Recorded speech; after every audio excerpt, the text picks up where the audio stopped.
Hi. So, have you ever had the situation where you are just kind of going around and around in your thoughts and you are overanalyzing and overthinking and you get caught up in this spiral of overthinking everything and you don't know what to do about it? Stick around. Let's talk about that, okay? Now, if you if you are one of those people who overanalyzes, you need to learn to actually trust the course of your life. Now, this video can transform the way that you think and the way that you identify with what you think. And this is one of the most powerful ideas. It's really transformed my life. And I'll give you a little bit of backstory. I mean, I've explained some of these ideas before, but there was a question that I got asked, and I was asked to kind of explain it in a way and it's easy to understand. Now, I used to be somebody that was very identified with negative thinking, and it would make me really anxious. And just to give a little bit of backstory, I went through a lot of pain growing up and into my adulthood. I went through a lot of situations, and from all the bad things that happened, there were two routes that I could have gone. I could have gone down the road of feeling like a victim, survivor's guilt mentality. Why did this happen? And just constantly beating myself up about it. And the other road was the road that I eventually got to because the pain got to be just too much to handle. And I had to learn how to disidentify with the things that have happened. And to do that, I had to really feel them. I had to really do the shadow work. I had to go in, confront my inner child, be the adult my inner child needed at that point of need, and then let that baggage go. Integrate those bits of shadow into me and let that not be my story anymore. And let that shadow no longer control my subconscious actions.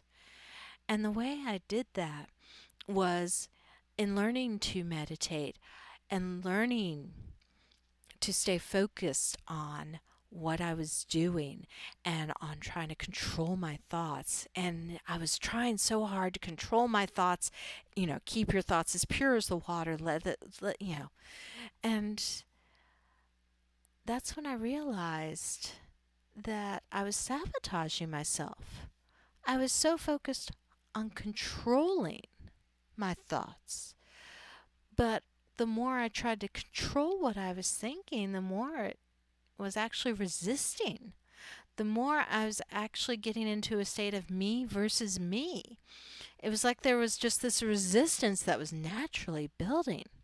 But I remember, going into meditation and I began to just simply observe my thoughts. It was almost like there's this reactive mind, and there's a spot that we could get into where there's a little bit of space where we can observe that reactive mind. We can learn to observe what we're thinking of. And I remember that it was a paradox because as I wasn't trying to control my mind, as I was just observing the thoughts that would flow into my mind, they would come in and they would go out and they would eventually start to slow down. So, the key to this is understanding that this is not about controlling your thoughts. And if you try to control them, that will build the resistance.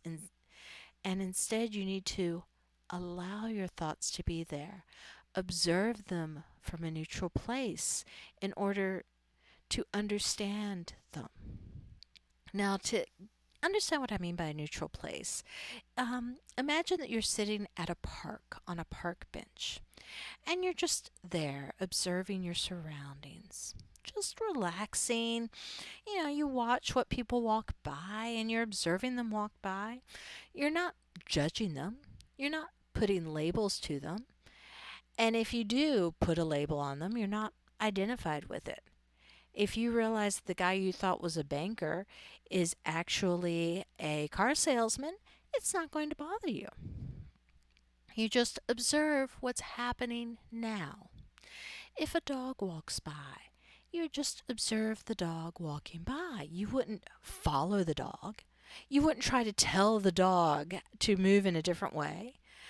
And we need to learn to treat our thoughts the same way. Don't try to control the thoughts that come into your mind. Just watch them as they go through. Allow them to be there. And the paradox is that by allowing them to be there, eventually they go away more and more. Now, if you think of your mind as the neural networks of how we think, then you realize that there is momentum. When we give momentum to the way that we're thinking, when we give identification with those thoughts, we are strengthening that neural circuitry in the brain. We're making it have more and more power over us. But the moment we observe those thoughts, the moment we start to neutralize the charge of the momentum, then we can put it in the direction of where we want to go. So the key to overanalyzing and overthinking is observation. And understand it might feel a little hard at first, but the more you do it, the easier it becomes. And, for me, it took a little bit of meditation before I got the first hint of it. And then a few days later, I did it again. And it was a little bit easier to get back into that space. You find that there's a feeling that comes with us. A simple technique to really get out of the overthinking is to bring your awareness not to the head. Bring the awareness into the body, feeling into your sense perceptions. Put your awareness in your hands or your chest or your legs. Just simply put the awareness there. Think about it. And as you think about feeling from that, it brings the awareness to where then you can't be over-identified with the thinking. If you are thinking in circles about what the future is going to be, focus on what the fabric of your shirt feels like. And it breaks that cycle as the awareness shifts out of your head and into your body. Now, a lot of the techniques that I'm sharing in this video come from a book called The Power of Now by Eckhart Tolle.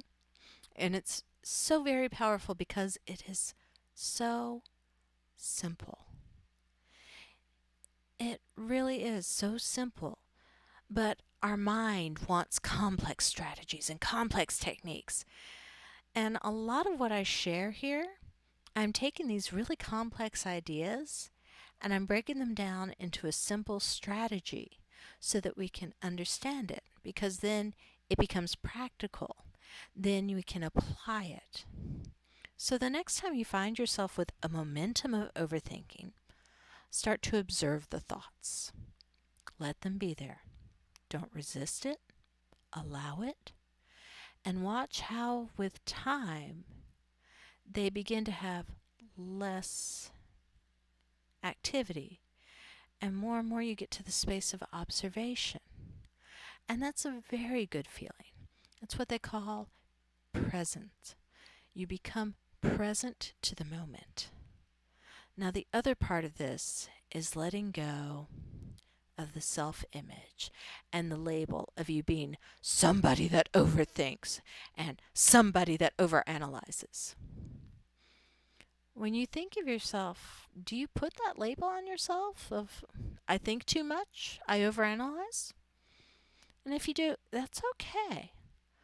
But realize you can start to view yourself as this person that's able to observe.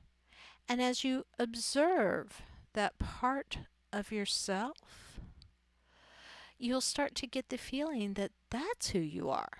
And you can let go of these labels of overthinker and start to let go of the emotional baggage that comes with those labels.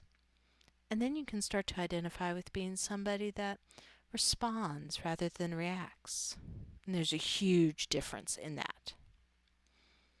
Now, another part of this is understanding that if there's something we want to create, if there's something we want to experience, and we overanalyze it, we build resistance and we create a barrier to us actually experiencing it. Realize that anytime we overanalyze what we're saying, it's because we do not trust in the natural course of our life. We don't trust in our greater self and being able to make things happen. We want our ego, which is a very small part of ourselves, to control everything. Then the ego is trying to do something, and that's not its job. The job of the ego is to focus. The job of the ego is to decide what it does and doesn't want. But it's not the only part of ourselves. The idea is that we can realize that the more we overthink and over-identify with our thinking, the more we're not trusting in the larger scope of what we can accomplish and really who we are. Realize that the job of your ego is to simply focus, but to understand that that's not just who you are. If you put the trust in the larger part of yourself by trusting in the process of your life, everything begins to change. You won't be identified with that thinking because you'll observe the egoic thoughts. You'll observe that reaction mind. And then you can start to actually observe it from the point of responding instead of reacting. And that's where the biggest change can be. It's been, it's one of the biggest changes in my life is realizing that in the moment of stimulus, in the moment of thought, there's a small space. And in that space, you can decide that there's a part, if it's a part of who you are or if it's not a part of who you are. You can decide to think more on it or to think less of it. And in that moment, you can observe it, and that will neutralize everything. So the most powerful technique that you can apply is to simply observe your thoughts. Bring the awareness from the head and into the body. Feel into it. And then trust the course of your life and knowing that everything will happen the way it's meant to happen. And your job is to simply decide what things mean to you and decide to be present in the moment. So, I'm Marna. Thank you for joining me, and I will see you on the next video.